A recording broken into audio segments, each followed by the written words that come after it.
Welcome to another broadcast from MindYourHealthcast.com. As you probably recall, last broadcast we were talking about the subject of hormones, enzymes, and life.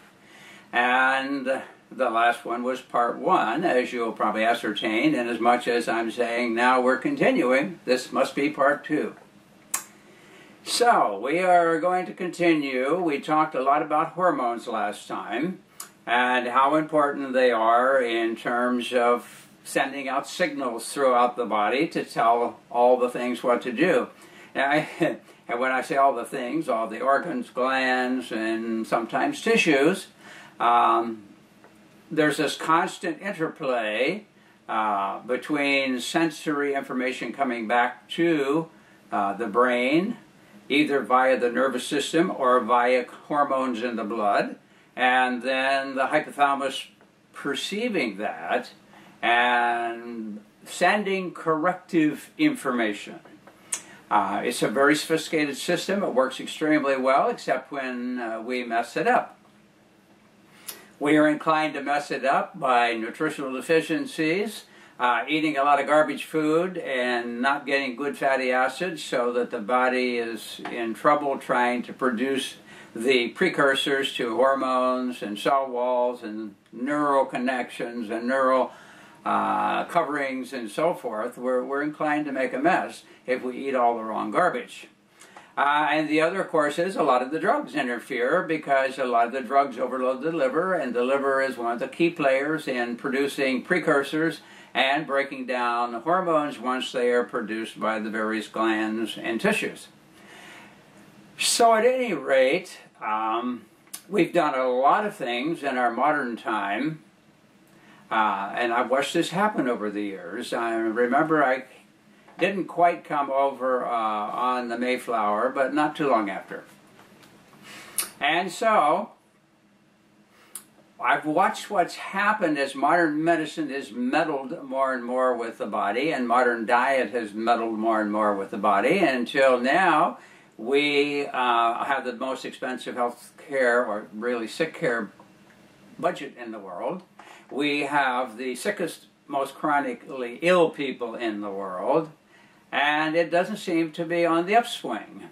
The more money we put in, the sicker we get. And to me, that probably ought to be an indication that maybe something is faulty in our practice or our philosophy. So at any rate, we were talking about how these two things, the hormones and the enzymes, really make everything work in the body, and without those, the body would not be alive. They are also vitally important, that when you mess one up, just one, it creates a cascade of disturbance in the body that can make a problem. Now, I was going to leave you with one final comment from the hormone before we get into the enzymes. And we were talking about how they work and what they're made from, the hormones. And we mentioned that they're made either from chains of amino acids joined together, or from peptides. And a peptide is a very small chain of amino acids. And the third group actually were the steroids. Now, things like estrogen, and especially estrogen and testosterone, are made from the steroids. And so the steroids actually are manufactured or produced by the liver, and they're produced in the form of cholesterol, because cholesterol is a sterol. It's not fat as we normally think of it. It's a sterol, and a sterol is the basis of a lot of hormones and other factors in the body. So, with the modern campaign against cholesterol created by the pharmaceuticals for the benefit of scraping in billions of dollars a year for a useless treatment, not only in terms of lowering cholesterol, reducing cardiovascular problems, at the same time lowering cholesterol interferes with body function. Now, if you remember just what I said, that cholesterol is a sterol, and a sterol is a special type of substance made from fatty acids, and so the liver's involved in making that conversion. So really the diet has nothing to do with it. When I say nothing, it pretty much literally does, because if you eat cholesterol in your diet, then the liver has to make less. But in any case, the liver is going to make cholesterol to meet the demands of the body, and the higher the stress on the body, the greater the demands for cholesterol, and hence the liver will pump out more. Now, the pharmaceuticals like to treat numbers and pictures, as I've said before, and not people. And so when you look and see that the cholesterol average, or mean, as I mentioned before, over the years has elevated from 125 to almost 200, that tells you that our societal stress level has increased tremendously, hence the body is breaking down more, and hence the body has to repair more, and hence we need more cholesterol. I mean, it's pretty simple. If you look at the physiology of how the body works and the biochemistry of the body, it all makes good sense.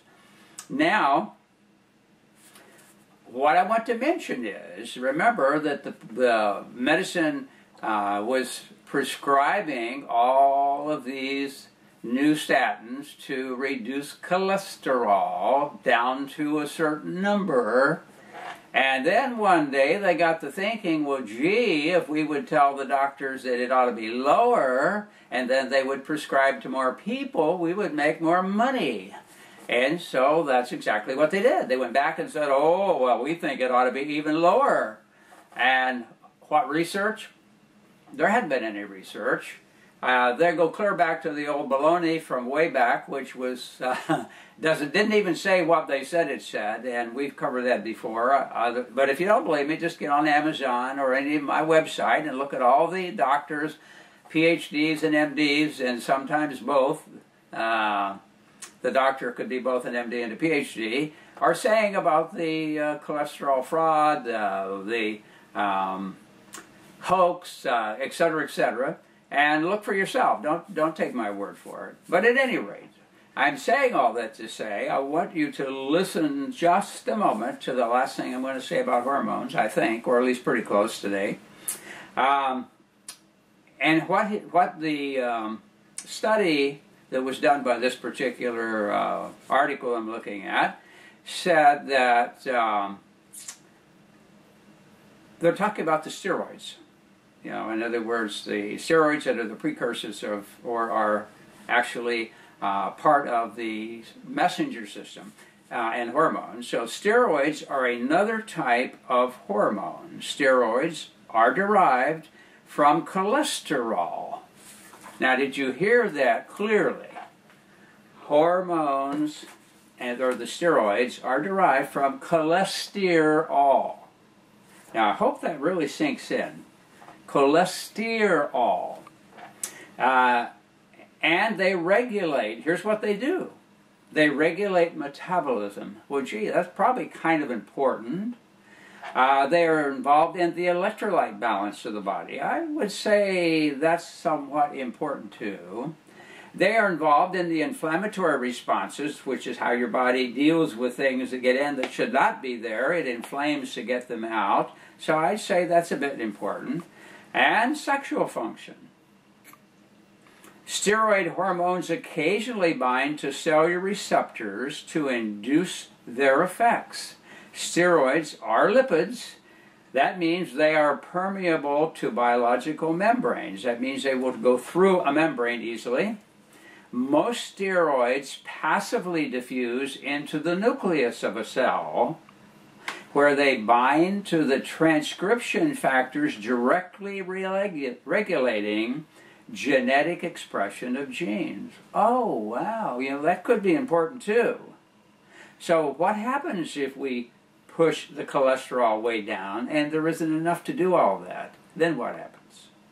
Well, I don't think I have to tell you, or at least I hope I don't. If I do, then I guess you haven't been listening to anything I've said over the last 2 or 3 years. Hormones provide a mechanism to maintain homeostasis. Now remember, that's what we started out talking about, was the body's ability to regulate itself or to produce a state of homeostasis. Number 2, to respond to changing metabolic conditions and to regulate cellular differentiation and genetic expression. Seems to me that these are extremely important, and therefore all that cholesterol that we shove down, push down, caused to be reduced by turning off cells in the liver that are signaled to produce it, we just shut those cells down. Now, of course, the companies who make it say the doctor should be monitoring your liver, because when you start messing with the chemistry of the liver cells, you could damage the liver, and that could be a bit of a problem. Am I getting to you? Am I getting to you? I hope so. What does it take to get you to go look for yourself? Don't take my word. What people are doing to their health by reducing their cholesterol way down artificially by shutting down and damaging liver cells. Does that make any sense at all? If not, I think maybe they quit teaching logic in school. I don't know. I'm not so sure they do anymore anyhow. So, that leads us to the point that sometimes these hormones are going to be the messengers that release enzymes which produce another effect in the body, and so that's what we want to talk about next. The rest of the story, so to speak. Enzymes. What are enzymes? Well, as a rule, enzymes are molecules made up of amino acids. Getting back to the amino acids. Amino acids are extremely important in the body. They do all kinds of things. You know, they build protein, i.e. muscle cells, so that your body can function and move and do things and can take in food, swallow it, digest it, and expel it. And they are very necessary for energy production. They're very necessary for the heart to work right. Just all kinds of things are important related to enzymes. In fact, nothing works without enzymes, bottom line. Yeah, it does. I should take that back. No, I can't take that back, because when your body actually finally dies and starts to disintegrate, there are bacterial and fungal forms that finish digesting it via enzymes. So you even can't get out of this world dead without the enzymes. But you definitely can't live in it without the enzymes. Organic chemical processes can be so slow that we would not be able to move. We would be almost like a slug that was in slow motion. Now, a slug in slow motion is pretty slow. And that's basically where we would be without the enzymes. The enzymes are those special molecules that cause things to happen. They cause things to come together to build more complex molecules, and they cause things to come apart to get rid of or to convert them into something else. Now, they're all over every cell in the body, every subcellular organelle almost, just about anything that you think of where there is a process going on in the body, you're going to be talking enzymes. Now, we're going to take you, first of all, I guess we need to say that, as I mentioned, they're anabolic and catabolic. Anabolic means to build up, so they're enzymes that make more complex molecules, and they're enzymes that are catabolic. They break down molecules, i.e. like food and so forth, and or other toxic debris in the body that needs to be gotten rid of. There are enzymes that digest or break it down. Sometimes we use the term digest in really referring to enzymatic activity in the digestive system. So that's the first thing. They either build up or break down. So within enzymology, you have molecules called enzymes, and then you have the underlying tissue that it acts on, which is referred to as a substrate. So two molecules can be clipped together by an enzyme, and energy transferred from the enzyme to the binding forces in the two to make them one bigger molecule. And so that is an anabolic process. On the other hand, a large molecule can have an enzyme attach and pull the energy in such a way, or over-energize, however it does it, cause the molecule to separate into smaller molecules. And so that's catabolic. And of course, that's what happens with food in a sense. We bring it in and we have to break it down via enzymes. And that's what gives our body the raw material, the vitamins, minerals, and the energy for our body to carry on its processes and continue to function. Okay, now the third thing about enzymes are, contrary to hormones, which pretty much are going to work regardless, in other words, when that molecule from the hormone attaches to a receptor site, it creates a response. And I think we talked a little bit about the fact that it is going to activate secondary processes in the cell because of its attachment, or it may even go through into the cell and directly affect the cell function. But at any rate, these enzymes are making all these things happen. You know, up until the point you get all this material into the body via food, it's all broken down to all these pieces, then the body starts to reassemble as is necessary to carry on all the functions, make energy, and rebuild itself. And in many cases reproduce itself. So this is the function of these enzymes, and they're extremely important. Now there's a lot of studies about it. In fact, there's a Dr. Howell, H-O-W-E-L-L, who put out a couple of books. He spent years studying enzymes and learning all about them, what they do. And everybody now takes it for granted. They talk about, well, I need to take some digestive enzymes. You know, they take it for granted, but there was a tremendous amount of study put into it. Now, two groups of people were interested. Biochemists were interested so that they could understand the body function. But the food producers were very interested because they wanted to disable the enzymes so the food would not break down, so it had a longer shelf life. And so they wanted and utilized a lot of this research to determine how they could break down those enzymes so that the food would last indefinitely in many cases. Because it's the enzymatic action and that causes everything to begin to fall apart. And man has the largest pancreas for his size and weight of any other animal because we have, I think, destroyed the food so badly that the body has to produce a lot more enzymes to try to break down a lot of the garbage that we put into our body. Now, under normal circumstances, if the enzymes were still active in the food and we put it into our body, that would help in the breakdown process and would be less stress on our pancreas. But at any rate, that's not the way it is, and so hence our pancreas is stressed.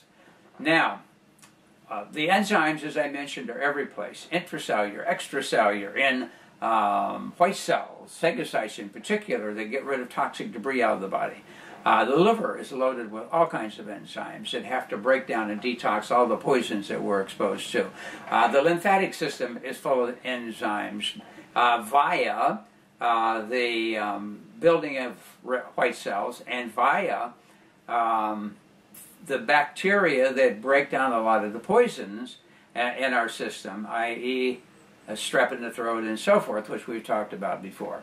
So, what I'm going to do is just kind of take you a walk through the digestive process. Now, to some of you, it's probably going to be old hat and so forth. But before we begin the walk, we want to mention that, as I say, contrary to what hormones, they'll act under any condition, any temperature, etc., etc. Enzymes are kind of picky. You know, they're kind of the ones that want things just right if they're going to do their job right. They don't like bad working conditions. And so they want the right amount of water or moisture present if they're going to do their job. And they want the right amount of temperature if they're going to do their job.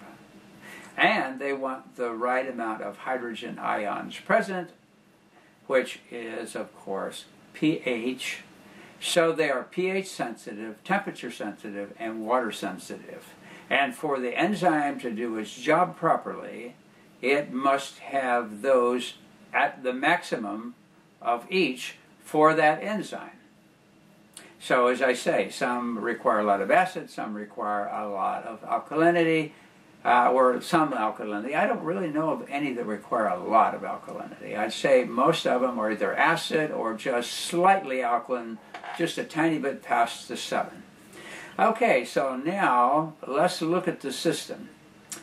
Okay, we're going to take in some food. So we take a mouthful of food and we start to chew on it.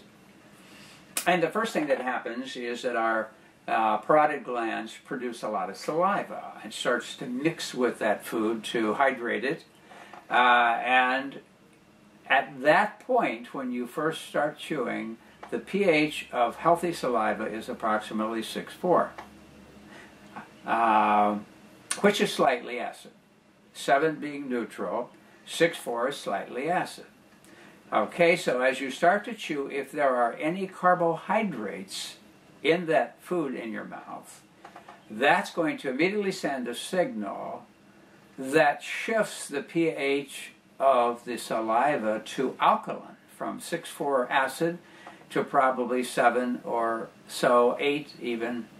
Could be up around 8, maybe 8.5.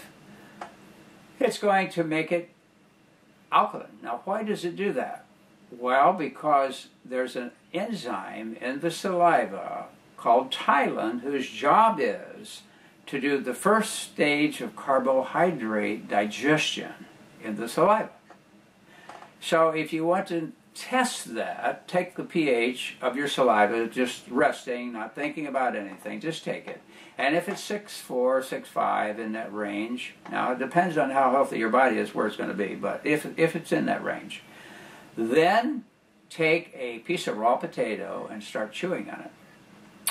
Now, as you chew on that piece of raw potato, you're going to notice something. It's suddenly going to start tasting sweeter. Now, the reason it does that is because the enzyme ptyalin released in the saliva at the alkaline pH starts the first stage of breaking down a complex carbohydrate or a starch into sugars. And that's why suddenly this raw potato starts to taste sweet. So that's the first step of the whole digestive process in your body, is the initial breakdown of complex carbohydrates in the mouth by saliva and the ptyalin enzyme. Now, it's interesting because you can also shift it alkaline by imagining certain things. For example, I know a guy who developed a testing program based on some German-French research, and you have to take a saliva sample and you measure the pH of it. Okay, so a lot of times people, if their body's not up to par or they're dehydrated, their saliva is very minimal or they have a hard time producing much saliva. And so he would tell them, well, imagine you're squeezing a lemon on your tongue. And then, of course, that triggers the release of more saliva. Now, if you then take a pH strip after you do that and test it, you're going to find the saliva highly alkaline. Now, if you then take that saliva sample to test to determine something about your body health, you've screwed it up, because now you shifted the pH, and what you wanted was the actual pH of the saliva, not after you have altered it. So anyhow, that's not a very good idea. But the fact is, you can test and see if your body does that by just doing what I said. You could drop a little bit of lemon, or just imagine the lemon, in either case, and then measure your pH again, and you'll see, even though you think the lemon is acidic, you're going to see an alkaline pH in your mouth. Okay, and I mean, assuming that the body was working right, your body could be in bad shape and that might not happen. So under normal conditions it would. So you chew up the food that's in your mouth, and you've started the first stage of carbohydrate metabolism via an enzyme called ptyalin, which is sensitive to the mouth temperature, mouth solution or fluidity, the saliva, and the right pH, which is alkaline. So now all this food moves down into your stomach. So what happens in your stomach? You don't do any more carbohydrate digestion in the stomach. And you don't do any fatty acid digestion in the stomach. What you do is you do the first stage of protein digestion in the stomach. Okay, now how does that come off? Well, there is an enzyme produced in the stomach called pepsin, and pepsin is the enzyme that breaks large protein molecules down into peptides, hence the term pepsin for the enzyme. Okay, now going back to what I said, we need the right amount of water, we need the right amount of temperature, and we need the right amount of pH. Now, what is the pH required for pepsin to do its job properly? And the answer is very acidic pH. So hence there are cells called parietal cells in the stomach lining that take bicarbonate, which is alkaline, and strip the hydrogen ion off of the bicarbonate radical and combine it with chloride out of the blood and produce hydrochloric acid at a very concentrated level.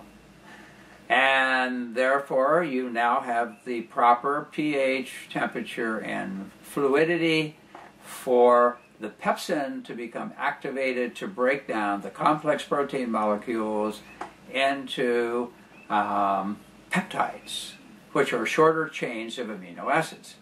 Okay, now we're not going to go through all the implications of that, because I'm not going to talk about the proton pump inhibitors, which turns off the acid, and all the implications of that, because we don't have time in this broadcast. But I have mentioned it before, and if you go back along the way, and when we're talking about medications and so forth, you will get a little review of what happens when you block hydrochloric acid in the stomach. So, in a normal, healthy, functioning stomach, you have acid 2 to 3 pH, which is extremely acid, and that breaks this protein down. Now, some people think the acid is what digests it. It doesn't. It provides the acidic environment, the proper pH, for the pepsin to perform properly. So, then the food passes from the stomach into the small intestine. Okay, now once it gets into the small intestine, what happens? Well, 3 things now happen, because that's where it's all got to be finished. Remember, the carbohydrate had the first stage of digestion in the mouth, but nothing in the stomach. The protein had the first stage of digestion in the stomach, but not the fatty acids. So now you have partially digested carbohydrates, partially digested protein, and fatty acids coming into the small intestine. Okay, now the pancreas is signaled, and it's going to release more proteases to finish breaking down the peptide chains into individual amino acids. You're going to get a release of amylases, which are the enzymes that break down carbohydrates the rest of the way into the individual sugars. And you're going to have a trigger, first of all, that goes all the way through to the hypothalamic and back through the nervous system to the gallbladder that says, whoosh, squeeze out bile into the small intestine, along with these other enzymes, which will emulsify the fatty acids and put them into a very fine state so that the lipases can digest the fatty acids. So all 3 of those take place in the small intestine. But guess what? You now go back to a neutral or slightly alkaline pH, because those enzymes require an alkaline pH to finish the job. Okay, so we've gone from acid starting to alkaline in the mouth. We've gone to acid in the stomach. And now we've gone back to alkaline in the small intestine. In fact, the pancreas can release bicarbonate into the small intestine to alkalize, to get it to that level. but not highly alkaline, just enough so that those enzymes work properly. So in the small intestine, all the rest of the digestion takes place. The fatty acids are broken down, and they absorb into the system and ultimately get to the liver, and the liver then, from those fatty acids, either can make triglyceride molecules that are used in certain ways. It can make sterols, i.e. cholesterol, that's very, very important in the function of the body. The sugar goes into, the carbohydrates now go into the blood, and if you have insulin working properly, and if the cell walls are proper because you have proper fatty acids, and if the liver is working right, you're going to put some sugar in the cells that will be burned for energy, and then it's going to, if you have too much, it's going to store up in the liver to be released later to keep the blood sugar balance. And you have the amino acids. The amino acids then are circulating in the blood, and they go through the liver, of course, because all this, after it's absorbed from the small intestine, goes into the portal vein and goes into the liver. Okay, so the liver takes things out, puts things in, it goes through a whole process, and what it does is going to take those amino acids, and it's either going to convert them, if needed, into other amino acids that it can. There are some that it cannot. So there's some that are called essential amino acids because they cannot be produced in the body by transamination. Now, transamination means changing one amino acid into another type by a special process of taking care of that. In other words, there's a chemistry factor in the liver that's able to do that. And so it's those amino acids then that make the hormones, and that build more enzymes, and that rebuild the body structure, and that are ultimately utilized in making neurotransmitters, which are special types of hormones, and so forth. So all of this process is for that reason. Now, apart from all of what we've said, there are also vitamins and minerals in the food which are released, and those are extremely important. Like some of the hormone synthesis requires certain factors, and a high percentage of enzyme functions and all kinds of functions in the body require minerals as cofactors. So those need to be present in the food to be released so the body can absorb it, put it into the blood, so that they are now available for all kinds of biochemical processes, as I say, including cofactors for enzymes. And I'm going to just throw in one example. I see our time is rapidly departing, as always. Whenever the body carries out certain processes, one of the byproducts is hydrogen peroxide, H2O2. And what is the characteristic of hydrogen peroxide? It's an extremely powerful oxidizer. It means that it grabs electrons from everything it comes in contact with, and hence damages or destroys what it comes in contact with.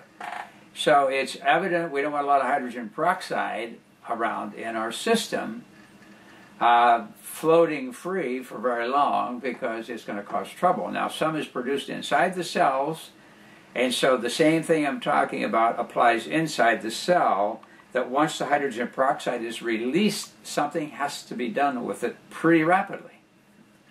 And what is it that's done with it? Another enzyme. And that enzyme is called catalase. Okay, catalase is a very special enzyme, and it requires a couple of things. One, at the core of the catalase molecule is hemoglobin, just like in blood. And hemoglobin, to build it, requires iron. Okay, so iron is the core of the molecule of catalase. However, to synthesize catalase requires a cofactor, and that cofactor is copper. So copper is important during the process of making catalase. And Iron is important because it becomes a part of catalase. Now, if you're deficient in iron or you're deficient in copper, you've got a problem. You can't make the catalase. Now, why is the catalase important? As I said, number one, it's an intracellular enzyme that breaks down hydrogen peroxide very rapidly into oxygen and water, which then become neutral. It then also, in the presence of phagocytes, which are white blood cells that are going to break down and digest and get rid of viral particles, various toxic molecules, cellular debris, where cells die off and are destroyed and fall apart, whatever. These phagocytes are going to digest that. And the way they do this, they first release hydrogen peroxide in their vicinity to break down or damage those toxins that it's going to get rid of. Okay, and as soon as they're damaged, then the white cell engulfs them and has enzymes internally that breaks it all apart, depending on the nature of it. Okay, but the hydrogen peroxide that was released in the vicinity, if you don't have enough catalase, causes collateral damage to the tissue surrounding, whether it's in the bloodstream, in the cell, or whatever, wherever. If you don't have the catalase, you can be in big trouble. So it's important. That's an enzyme that's extremely important for the intracellular as well as extracellular, and in the bloodstream itself, the matrix of the body, the lymphatic system, anywhere where you've got white cell activity, especially phagocytic activity, you need to have the strong presence of catalase. So if you're deficient in copper, for example, that means you're not going to be able to make much catalase, if at all. Therefore, you're going to have a lot of damage intracellularly and otherwise, tissue-wise, wherever phagocytic activity is going on. If it is, you can have things get damaged. So it's extremely important to have that enzyme available. And there's one other one I guess I'll throw in, which is called superoxide dismutase, that breaks down superoxide free radicals. And so it's extremely important, and usually you find the two of those together. And they also, the SOD, if I recall, has either zinc or copper involved with those also. So, at any rate, we can see the importance of the enzymes. Now, when we drop down to a lower level, all of those bacterial forms that are in our intestinal tract that are supposed to be there, how do you think they carry on all their activity? They do it by enzymatic activity. They take certain substances and they release enzymes that break them apart, and in the process, other valuable things are made for the body then to get absorbed through the bowel wall.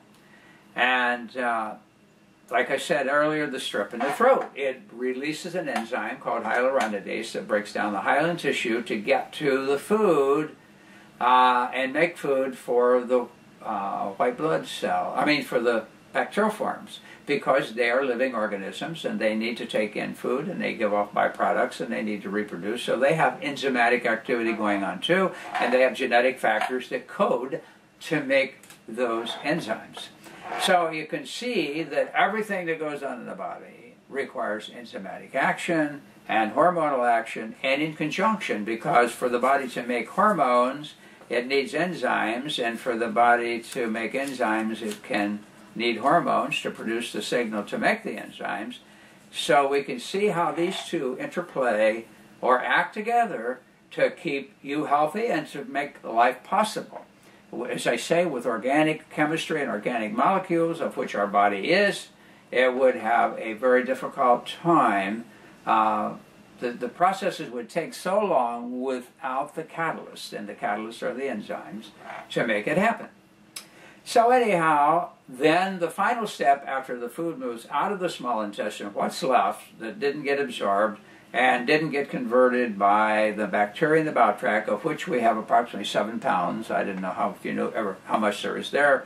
That's a lot of billions of bacterial forms to carry on a lot of processes in the small intestine, assuming that the environment of the small intestine is good and that you have good bacterial forms. I will say, if you have a terrible diet and you have terrible garbage in your bowel, you're going to change the environment And those bacterial forms that are good for you are going to morph into other types of bacterial forms whose byproducts may not be very favorable to your health.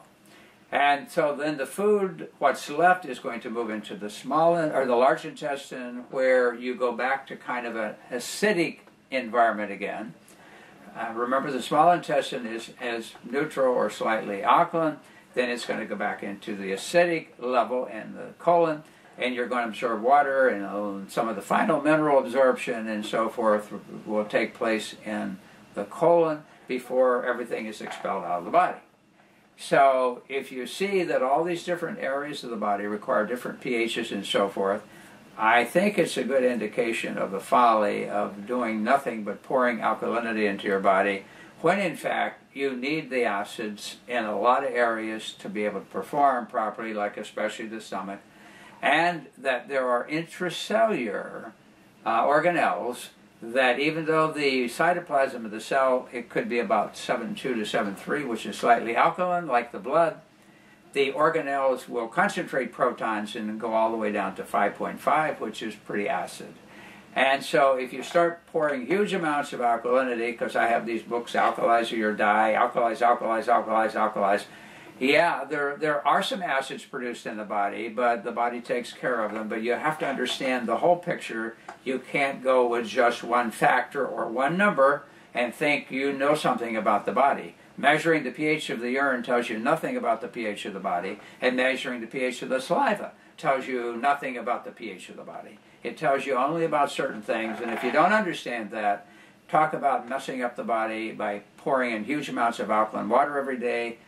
You will feel better in many cases because you turn everything off. You shut down the immune system, you shut down the detox system. You'll feel good for a while before your body falls apart from some serious illness. I don't think that's what you want, and I'm convinced that, and well, the other irony is that the more you pour alkalinity into the body, the more acidic the urine can become because of what's going on with it. And the more alkaline you could push the blood itself in the interior of the cells, which would totally disrupt the chemistry because, as I say, many of those enzymes are very narrow in the pH that they're going to function properly. I hope I gave you enough to wrestle with. We're going to take a little bit different turn, I believe, the next time. We're going to be talking more about the gut and how it affects our health and our brain. I think you'll find it interesting, and in fact, I hope you find all the things that we bring to you very interesting, so that you can look at the body as a whole, not as one particular little number. And modern medicine has gotten into the whole idea of treating numbers and pictures, and they forget about the fact that we're people, and that things are not quite that simple. In fact, they never are quite that simple. They're very, very complex, and if you can't see everything in light of everything else, then you're trying to isolate one number and play with that number, and you're going to mess up a lot of other processes in the body to try to push one number. It just doesn't work that way. And I hope I can communicate that to you. Don't go off on a tangent and do something radical. And I'm never saying that temporarily alkalinity isn't okay. The Germans that did a lot of work with Vincent, which measures the blood, urine, and saliva, the pH, the electrons, the pH via hydrogen ions, the electrons and the ions, and from that got a big picture. They say if your body's been sluggish and it's not responding, you can do something called an alkaline shock, which for 2 or 3 days you push a lot of alkalinity in to cause a rebound effect against that. And you could do something like that. But to go ongoing, I have to throw that in because every day I hear people coming in, well, I've gone on an alkaline diet, I'm drinking alkaline water. Every time a fad gets started, it goes like wildfire. Everybody goes off on a tangent and thinks, well, if I just drink alkaline water, I'll be healthy and everything will be great. That is foolish and it's not true. And I've been in this field pushing 40 years and I know better. I've watched the pHs. I've measured thousands and thousands and thousands of pHs in people who did all kinds of things, and some who have done serious damage to their body by going off on a tangent. It was nice being with you again. and I look forward to our next visit. So be sure and go to our website, mindyourhealthcast.com. And if you can find any books on bioelectronic Vincent, or BEV for short, or quantitative fluid analysis, or biological terrain analysis, any of those, and read up, you may find out some interesting information about the body and the pHs and all this other material we've mentioned. And we'll probably review that again. If you go back through my broadcasts, we covered quite a bit of that. But I keep reminding you, and it seems like it's so easy to forget and get influenced off on a tangent, because what somebody says sounds pretty good. But when you look at it, you see it's not taking in consideration the big picture. It's trying to fuss around with one number. You cannot treat numbers and you cannot treat pictures if you want to get people healthy. Until the next broadcast, be healthy.